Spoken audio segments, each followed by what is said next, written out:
आज का जो हमारा टॉपिक है वो है द्वंद्व समास। और इससे पहले हमने तत्पुरुष समास पढ़ा था और तत्पुरुष समास के हमने टोटल 12 भेद पढ़े थे। यदि आपने और वीडियो ना देखे हों तो उनके लिंक आपको डिस्क्रिप्शन में मिल जाएंगे, आप वहाँ से देख सकते हैं। तो स्टार्ट करते हैं आज का हमारा द्वंद्व समास। द्वंद्व समास में आपको कुछ पॉइंट याद रखने होंगे। जैसे कि सबसे पहला पॉइंट होता है आपका इसके दोनों पद प्रधान होते हैं। ऐसा कौन सा समास है जिसके दोनों पद प्रधान होते हैं? ये क्वेश्चन आपका काफी बार पूछा गया है, तो आपको क्या बताना है? द्वंद्व समास जिसके दोनों पद प्रधान होते हैं। विग्रह करने पर सदैव और अथवा या आदि इन शब्दों का प्रयोग होता है। ठीक, जब कभी भी विग्रह किया जाएगा तो और आ सकता है, अथवा आ सकता है, या आ सकता है और आदि आ सकता है। और ये किस प्रकार से आते हैं और कब कब आते हैं? ये द्वंद्व समास के टोटल 4 भेद होते हैं जो कि अलग अलग प्रकार से होते हैं, जो अभी हम डिस्क्राइब करके पूरे ही बताएंगे आपको। तो अभी आपको कुछ पॉइंट याद रखने हैं। जैसे कि आपके नेक्स्ट पॉइंट है आपका इसके दोनों पदों के बीच योजक चिन्ह का प्रयोग होता है। जो समासिक पद जो होता है आपका विग्रह करने से पहले, वहाँ पर आप देखेंगे तो आपको योजक चिन्ह दिखेगा दोनों ही पदों के बीच में। कभी कभी 3 पद भी आ जाते हैं तो उसको भी हम समझेंगे। इसके बाद आपका नेक्स्ट पॉइंट है इसके 30% उदाहरण। इसके जो 30% उदाहरण होते हैं वे विलोम शब्द होते हैं। ठीक, इसके जो 30% जो उदाहरण होते हैं वो आपके विलोम शब्द ही होते हैं। ठीक, इसके बाद आपका नेक्स्ट एग्जाम्पल है, सॉरी नेक्स्ट पॉइंट है आपका इसके कुल 4 भेद होते हैं। देखिए, आपको यही पॉइंट याद रखने हैं। इसके बाद आपके देखिए कुल 4 भेद होते हैं। द्वंद्व समास के टोटल 4 भेद होते हैं और 4 भेदों से जब क्वेश्चन पूछा जाता है कि ये वाला जो समास है वो किस समास के उदाहरण में आता है, तब आपको बताना पड़ता है द्वंद्व समास के किस उदाहरण के अंतर्गत आता है ये। तब आपको वो चारों ही पॉइंट याद रहने चाहिए जो कि 4 भेद इसके दिए गए हैं। तो उन्हें पढ़ते हैं, तब तक आप इसका स्क्रीनशॉट ले लीजिए।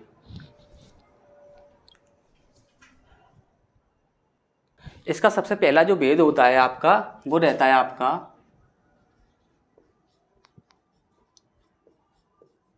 इतरोत्तर द्वंद्व।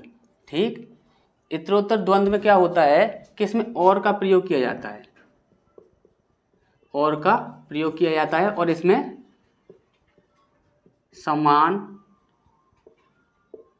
शब्द होते हैं। ठीक, इसमें क्या होता है? समान शब्द होते हैं। जैसे राम सीता, और दोनों के बीच में क्या होगा? योजक चिन्ह होगा। ठीक, ये जैसे कि ये, तो इसका बनेगा क्या? राम और सीता। ठीक, और एग्जाम्पल देखे जाएं, माता पिता, गाय भैंस, स्त्री पुरुष। इसके बाद और एग्जाम्पल लिए जाए तो दूध रोटी, गौरी शंकर, और देखे जाए तो राधा, कृष्ण, राम, लक्ष्मण। ठीक, तो इस प्रकार के जितने भी आपके एग्जाम्पल हैं वो सारे किस में आते हैं, आपके उत्तरोत्तर द्वंद्व में। इनमें सब में ही और का प्रयोग होगा। ठीक, और का ही प्रयोग होगा। जैसे गाय भैंस, गाय और भैंस, स्त्री और पुरुष, राधा और कृष्ण, गौरी और शंकर, दूध और रोटी, माता और पिता, राम और लक्ष्मण। इस प्रकार से यहाँ पर सिर्फ और का प्रयोग होता है। इसके बाद जो आपका नेक्स्ट पॉइंट है उसे देखते हैं, तब तक आप इसका स्क्रीनशॉट ले लीजिए। इसके बाद दूसरा हमारा होता है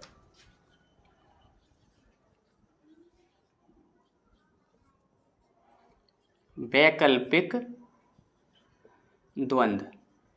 इसमें जिसका प्रयोग किया जाता है वो होता है आपका या। ठीक, और इसमें जो शब्द होते हैं वो होते हैं आपके विलोम शब्दों का प्रयोग। ठीक, इस पे क्या होता है, विलोम शब्दों का प्रयोग होता है। जैसे जीवन मरण क्या हो जाता है, जीवन या मरण। ठीक, इसके बाद और एग्जांपल देखे जाएं तो आज कल, आय व्यय, इसके बाद पाप पुण्य, इसके बाद यश उपयश, इसके बाद रंग बिरंग। ठीक, ये सारे जो एग्जाम्पल होते हैं आपके, इनमें सब में देखिए या का ही प्रयोग होगा। ठीक, या का ही प्रयोग होगा इन सब में। ठीक, तो आपको ये चीज़ अच्छे से समझ आ गई होगी। इसके बाद नेक्स्ट पॉइंट की ओर बढ़ते हैं, जो कि हमारा तीसरा पार्ट है, तो उसकी ओर बढ़ते हैं। तब तक आप इसका स्क्रीनशॉट ले लीजिए। इसके बाद हमारा तीसरा पॉइंट है समाहार द्वंद्व। समाहार जो द्वंद्व होता है इसमें आपका आदि का प्रयोग होता है। और इसमें आपको कुछ दो पॉइंट और याद रखने हैं। दोनों पदों के बीच अल्प विराम का प्रयोग होता है और अंत में आदि लगाते हैं। ठीक, दोनों ही जो पद होंगे उनके बीच में सदैव ही अल्प विराम का प्रयोग किया जाएगा जब विग्रह करेंगे, और उसके अंत में आदि का प्रयोग किया जाएगा। और एक पॉइंट और आपको याद रखना है इसकी पहचान के लिए, 20% द्वितीय पद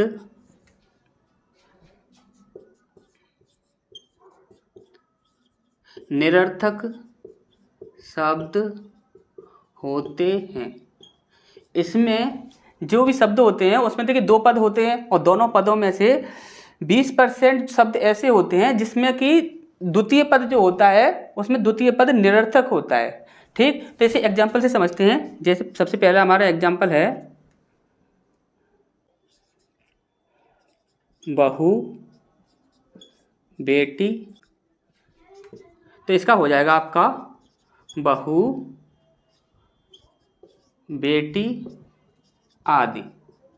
हमने क्या बोला था, दोनों पदों के बीच में किसका, अल्पविराम का प्रयोग होगा, और उसके बाद लास्ट में क्या होगा, आदि का प्रयोग होगा। इसी प्रकार से यदि एक और एग्जांपल देखा जाए तो खाना बाना। खाना बाना का क्या हो जाएगा, खाना बाना आदि। ठीक, इस प्रकार से होते हैं। जी जान कंकड़,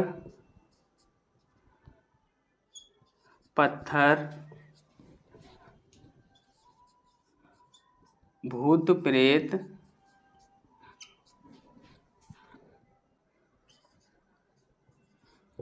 बाल बच्चे,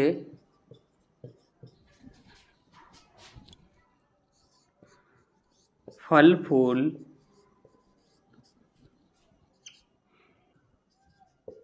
चाय बाय,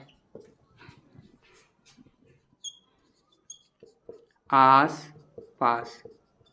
तो इस प्रकार के जो सारे एग्जाम्पल हैं ये सारे इसी प्रकार से बनेंगे। तो तब तक आप इसका स्क्रीनशॉट ले लीजिए, फिर बढ़ते हैं आपके चौथे टाइप की ओर।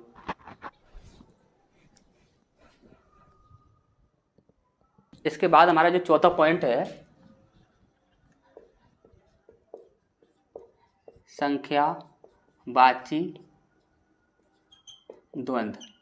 देखिए संख्यावाची द्वंद्व में क्या होता है, हमने आपको बताया था कभी कभी क्या होता है कि 3 पदों का प्रयोग किया जाता है। तो यहाँ पर क्या होता है, 3 पदों का प्रयोग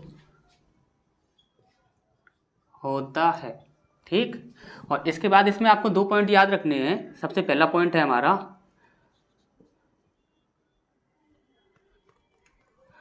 पहले और दूसरे पदों के बीच में अल्प विराम का प्रयोग होता है। ठीक, पहला और जो दूसरा पद होगा, विग्रह करते समय जब पहला और दूसरा जो पद होगा उनके बीच में हम अल्प विराम का प्रयोग करेंगे। इसके बाद है आपका दूसरे और तीसरे पदों के बीच में, जो दूसरा और जो तीसरा पद जो आपका होगा उसके बीच में क्या होगा, और का प्रयोग। ठीक, जो दूसरा और देखिए जो पहला और दूसरा जो पद होगा उनके बीच में आप क्या करोगे, अल्प विराम का प्रयोग करोगे। लेकिन जो आपका दूसरा और तीसरा जो पद होगा उसके बीच में आप क्या करोगे, और का प्रयोग करोगे। तो एग्जाम्पल से समझते हैं हम। लाल, पाल, बाल। तो इसका जब बनेगा तो क्या करेंगे हम, लाल, देखिए ये आपका पहला है और ये आपका दूसरा है और ये आपका तीसरा है। हमने बोला था पहले और दूसरे के बीच में क्या होगा, अल्प विराम। यहाँ पर लाल और पाल, इनके बीच में क्या हो जाएगा, अल्प विराम लग जाएगा। फिर जो दूसरा और तीसरे के बीच में हम क्या करेंगे, और का प्रयोग करेंगे। तो इसकी जो दूसरा हो गया, अब तीसरा लिखना है हमें बाल। तो सबसे पहले हम क्या लगाएंगे, और, फिर उसके बाद बाल। तो ये चीज़ आपको अच्छे से समझ आ गई होगी। और एग्जाम्पल से समझते हैं। कद, मूल, फल। इसका बनेगा तो क्या बनेगा, कद, कॉमा, मूल और फल। ठीक, नेक्स्ट एग्जाम्पल देखते हैं। हाथी, घोड़ा, पालकी। ठीक, तो इसका क्या बनेगा आपका, हाथी, घोड़ा और पालकी। ठीक, इसके बाद नेक्स्ट एग्जाम्पल है हमारा दाल, बाटी, चूरमा। इसका क्या बनेगा हमारा, दाल, कौमा, बाटी और चूरमा। ठीक, इस प्रकार से आपने ये चारों वेद अच्छे से पढ़ लिए होंगे और आपको अच्छे से समझ आ गए होंगे। यदि किसी भी प्रकार का कोई भी आपका कन्फ्यूजन हो तो आप कमेंट बॉक्स में कमेंट कीजिए, आपका जो भी कन्फ्यूजन होगा वो आपका दूर किया जाएगा। तो मिलते हैं फिर नेक्स्ट पार्ट में, जिसमें हमें पढ़ना है बहुब्रीहि समास। ठीक, तो तब तक आप इसका स्क्रीनशॉट ले लीजिए।